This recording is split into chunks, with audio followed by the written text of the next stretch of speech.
Tonight on CTV News at 11:30. The OPP are releasing the numbers behind what they call Project Time, a province-wide initiative targeting child sex abuse and exploitation. Plus, a human rights organization is warning people about what's being called Bigotfest. Individuals who are known right across Canada for peddling in hate. The city's mayor has also put out a statement saying racism and hatred has no place in the city. And families in the Timmins area no longer have to travel for specialized heart ultrasounds for children. So during an echocardiogram, we look at the heart valves, we look at the heart function. The city's hospital can once again do pediatric echocardiograms. CTV News at 11:30 with Ian Campbell and Tony Rima with weather. Good evening. Thanks for staying up with us. Ontario Provincial Police, in conjunction with 25 other police services, have released results of what's being called Project Time. It's a province-wide initiative aimed at child sex abuse and exploitation. CTV's Elena Everson breaks down the numbers. In a statement, the strategy lead for the OPP says Project Time is a testament to the dedication and commitment of law enforcement across Ontario and Canada to protect children from exploitation. It goes on to say, the results of this operation demonstrate the power of collaboration, the strength of the provincial internet child exploitation strategy, and the relentless pursuit of those who prey on the most vulnerable. Project Time results include 51 victims identified, 63 individuals arrested, 213 charges laid, 814 electronic devices seized, 154 ongoing investigations. 2 accused were in a position of trust and authority in their communities. 8 accused were repeat offenders. In the north, 1 man was arrested in North Bay, 1 man in the Sioux, 2 men in Sudbury, 1 adult male from Thunder Bay, and 2 15-year-old males from that city are the youngest people to face charges. Across the province, the oldest individual arrested was a 79-year-old man from Kingston. The OPP say Project Time investigators targeted individuals making, possessing, and distributing child sexual abuse material. Victims who were identified were safeguarded and appropriate support provided.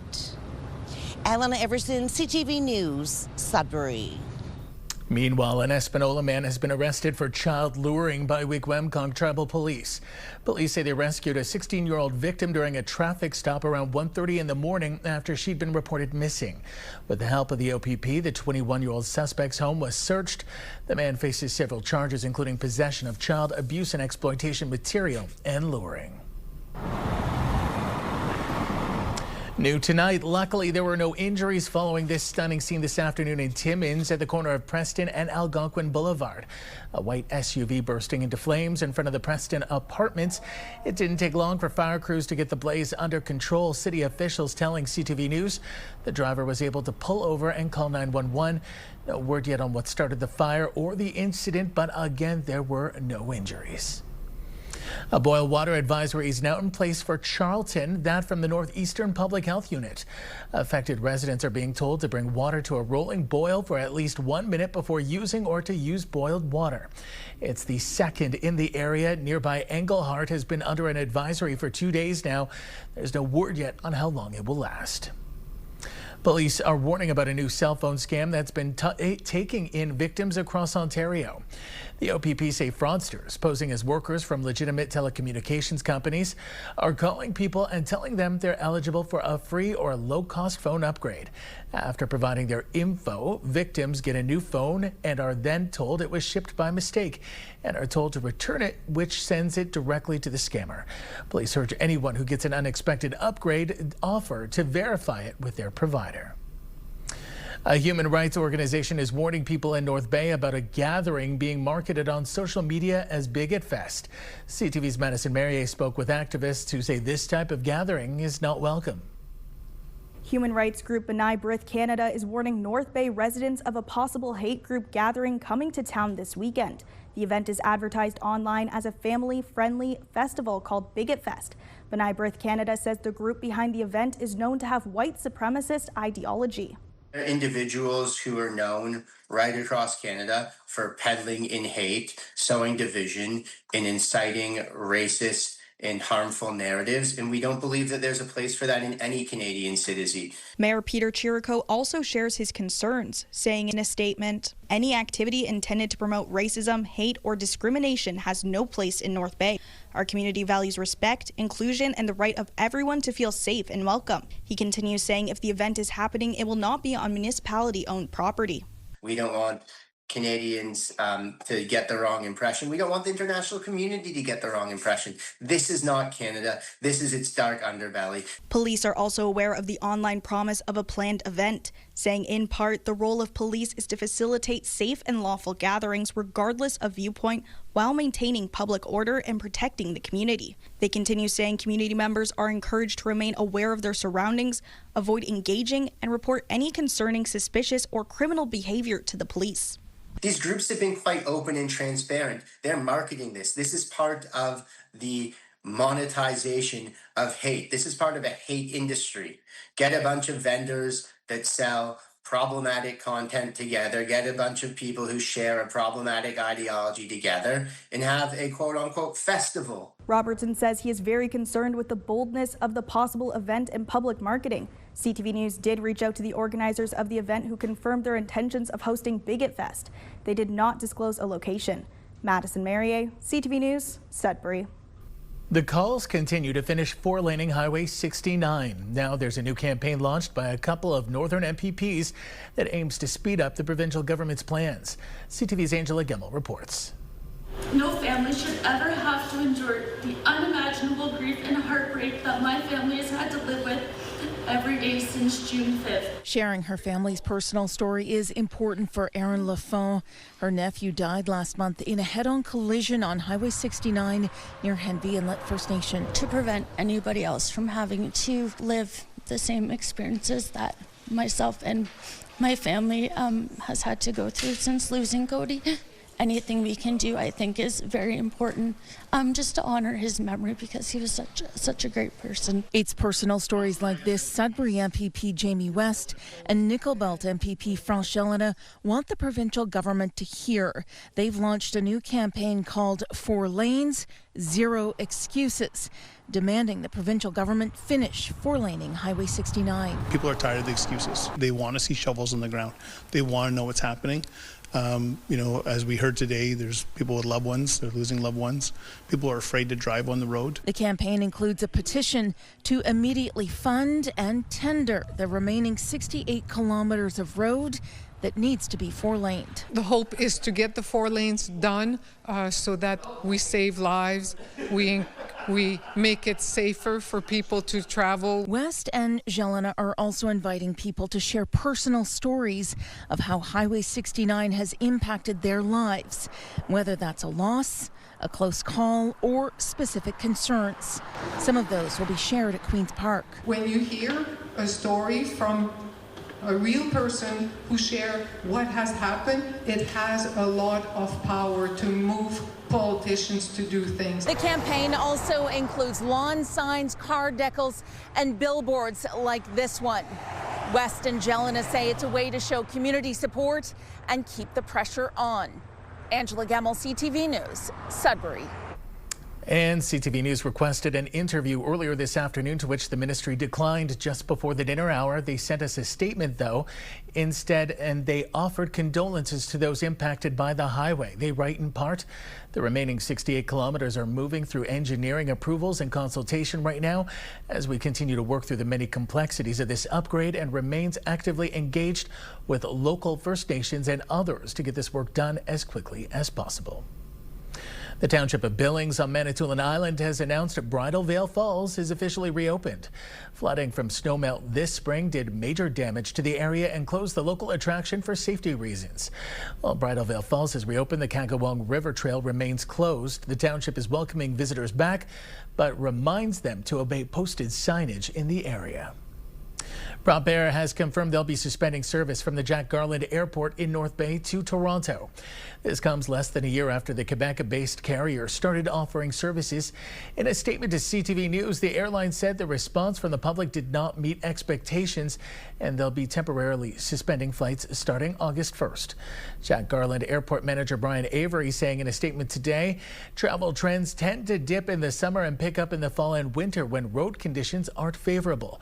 He acknowledged this is challenging for any airline to schedule frequent service, and especially so for an airline that just started the route and is faced with other industry pressures. While Prop Air says the suspension is temporary, there is no timeline for flights to return. The airline and airport have agreed to keep talks open. North Bay OPP say they've noticed an increase in wheels-off incidents with camper trailers and are offering some advice to those hitting the road this summer. Wheel-off incidences can happen because of worn tires, loose wheel nuts. Police say a few simple checks can prevent the wheel from coming loose or falling. They recommend checking your tire for damage, make sure the air pressure in the wheels is where it should be, and ensure all wheel nuts are on and secure. They also recommend doing a full walk around or circle check of your trailer to make sure there are no other mechanical issues. Time now for a short break here on CTV News. Coming up, Amanda will have our full weather forecast. For now, we'll look at the current conditions, and it is a little warmer than it was this time yesterday. Clearing conditions towards the south, a lot of cloud cover towards the northern end of our broadcast region. 13 in Wawa, 16 in Chapleau, 16 in the Sioux, 16 in Timiskaming Shores, 18 in Sudbury. We'll have details coming up after the break. Welcome back. Summer is set to make its return across the Northeast after a few chillier days out there. By tomorrow, we are going to be feeling like 30 degrees across the region with the humidex, of course.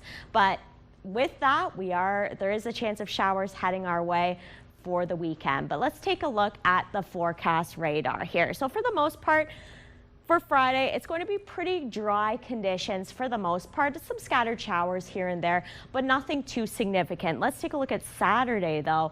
That's when things start to change a fair bit. Scattered showers across the region, depending on where you are. So you might need to keep an umbrella handy, that's for sure. 7-day forecast starting with Sudbury Nickel Belt. So high of 26 for tomorrow. Mix of sun and cloud, feeling like 30 with the humidex. Chance of showers throughout the weekend. Hopefully a few sunny breaks by Sunday, getting up to 25, which is the normal for this time of year. Chance of showers to start the week on Monday. Temperatures dropping down to 21 degrees. But then we bump right back up to normal.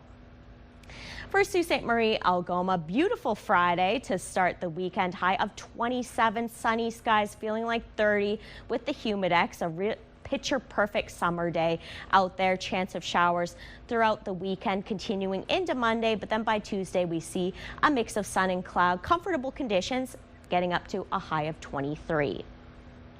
For Timmins, Cochrane, Kapuskasing, chance of showers for tomorrow, high of 26, 22 on Saturday with showers rolling through the region. Chance of showers on Sunday, and then cloudy skies for Monday, high of 22 degrees.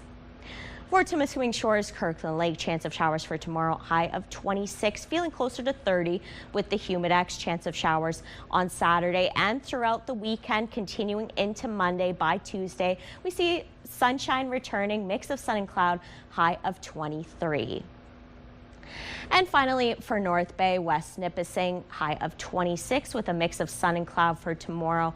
Chance of showers on Saturday with a few sunny breaks there. 23 on Sunday, temperatures falling down 3 degrees with a chance of showers, and a chance of showers on Monday. But then by Tuesday, once again, we see a mix of sun and cloud, high of 24. So Ian, you might be wondering, do I need sunscreen or do I need a rain jacket this weekend? I would say both. Sending it back to you. I might lean on the rain jacket. That looks like a lot of rain. Thanks, Amanda. Well, families in the Timmins area no longer have to travel out of the region for many specialized heart ultrasounds for children. CTV's Lydia Chubak reports. Health experts say a pediatric echocardiogram is a specialized ultrasound of the heart used to assess children from newborns to age 17. For years, many families in the region had to travel to Sudbury, Ottawa, or Toronto for the test. The service returned to Timmins in June after the hospital purchased specialized equipment and established a process for pediatric cardiologists to review the results. Cardiac sonographer Danielle Jelena says having the service available locally can make a difference for families during stressful situations. Precisely, instead of being shipped out to CHEO directly, we can actually have a look and say, deal with the baby a little bit more here, find the problems, or help better support the baby. Whereas I've had a family from Kapuskasing saying they came by and they said, thank you, I'm really happy I didn't have to travel more or further for this. The hospital says routine pediatric echocardiograms are now booked weekly, while urgent cases are typically completed within 24 hours of being ordered. We're told the test can help identify issues including heart murmurs, congenital heart conditions, and other cardiac concerns. So during an echocardiogram, we look at the heart valves, we look at the heart function, we make sure everything is up to size, so all of the heart chambers, everything's working properly. Specifically for the smaller population, we look at, see if there's any holes in their hearts. The service is available by referral through the emergency department or a family physician. Lydia Chubak, CTV News, Timmins. People love dogs as pets as they show unconditional love and offer companionship, which can be especially beneficial for veterans. And a partnership between the Legion and the Wounded Warriors program has been making it easier for vets to have their best friend. CTV's Mike Lang reports. Veterans and service dogs, those who fought for our country, and man's best friend. Turns out they can be a perfect but also interdependent match. Chandler is an 8-year-old golden Newf who works as a service dog for retired Sergeant Dave Sampson. I don't think I'd be able to live without him. He means a lot. Definitely means a lot. Sampson served for many years, most notably in the Airborne Regiment, and is now a veteran service officer for Simcoe County.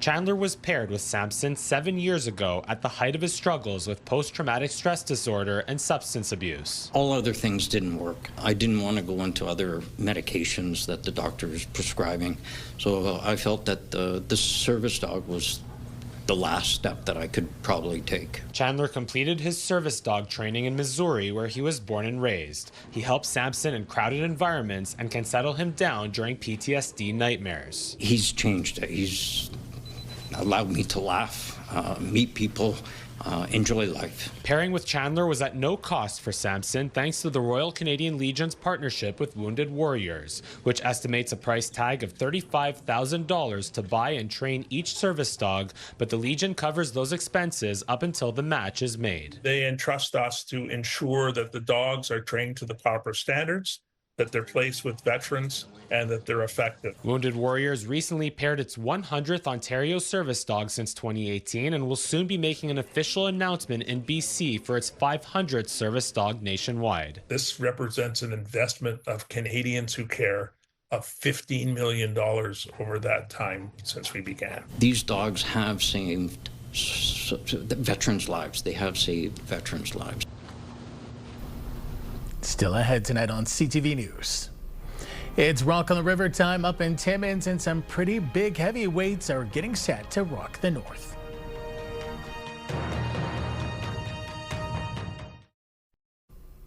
We're less than 24 hours away from the gates opening at this year's Rock on the River Festival up in Timmins. Excitement for the 10th edition has been building for some time in the city, with organizers announcing just 2 weeks ago they've surpassed the attendance record for Friday, selling more tickets than ever before. The Offspring will headline the record-breaking show tomorrow night with performances by Plus and Fortunate Losers. Country Night with Russell Dickerson gets underway Saturday. Organizers say it's shaping up to be a big year. Well, I'm excited for both nights, but I've seen the Offspring 4 times personally, and I'm just so happy that they've come to Timmins.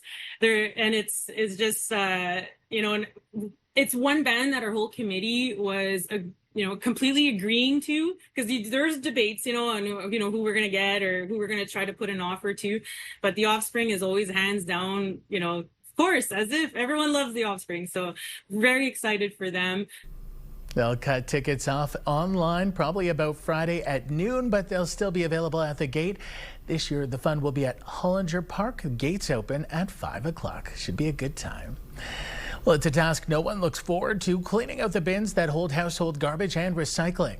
A Toronto area youngster has taken it upon himself to take over the task and is gaining quite a following. CTV's Sean Leathong reports. He gets customers the old-fashioned way, whether it's a doorbell or a knock. This 11-year-old entrepreneur does the legwork just to give his pitch. My name's Ashton, and I'm doing a service where I'll clean all your garbage bins. Hello. While some kids his age spend their summer playing video games, Ashton Meyer started his own business, offering to clean garbage bins for a reasonable price. It's all for $10. I'm coming back on tomorrow and Wednesday. While going door to door in East Gwillimbury, Ashton records his interactions, posting to social media, and he's a hit. I have 100,000 followers. His first video on Instagram generated 2 million views, his second 4 million. And then the one after that exploded and got like 7 million views. As viewers connect to the videos, it's led to even more attention. Have you seen the viral video of the kid going door to door selling his bin cleaning services? Even landing an interview on Fox Business News in the U.S. Do you do the hard sell? No, I'm more of a medium sell, but I'm like a soft sell. The videos document not only the work he does, thoroughly cleaning bins inside and out, but also the reality of rejection that comes with the territory. You know what? I'm going to pass on it for today. The first no's, like when I went around my street, were the hardest. Every night, Ashton's father, Jonathan, comes along for support, and he thinks the connection comes from seeing someone overcome adversity. I think people just like how genuine Ashton is. He's just trying. It's really refreshing, I think, to see kids out there and doing something. I'm cleaning garbage bins. On this night, Ashton faces plenty of barking dogs and rejection. Not today. Okay. But there are also a couple new customers. Would like 4 o'clock be okay? And with every door, his confidence grows. It's not include your green bin, your recycling, and your garbage. Oh my gosh, that's a great business. You know what could we do next week? Since late May, he's pulled in $700. His goal for the summer is to make $1,000. And in the fall, I'm gonna rake and blow leaves. So we're gonna keep the trend going. With each door gaining valuable life lessons before he starts grade 7. Sean Leathong, CTV News. Good for him. Finally for us, after a moving wedding ceremony last year, 2 miniature Highland cows in Oxford County have welcomed a baby calf. Baby Joe was born to Muriel and Rhett earlier this year, but as CTV's Alexandra Hollick tells us, like human relationships, it seems like the bovines can hit some road bumps. It was just over a year ago that Muriel and Rhett joined together in holy matrimony for a first-of-its-kind cow wedding. Hosted at Utterly Ridiculous Farm in Oxford County, the nuptials drew big crowds and produced a big bundle of joy. We have the most beautiful little baby Joe from the two of them. Baby Joe was born in March, happy, healthy, and with his best hoof forward. You would think happy ending, everything is perfect, but like in any relationship, there were some struggles. Rhett, unfortunately, has had an affair with Muriel's best friend, Cookie. And we know this without a doubt now because she had a baby. When Ginger Snap was born earlier this month, the two-timing bull was put out to pasture. I've been talking to Rhett about rebuilding trust and what it takes for a long-lasting relationship. It's going to take some time. The couple is back in the same corral for now. Muriel, is there any chance that you'll take Rhett back?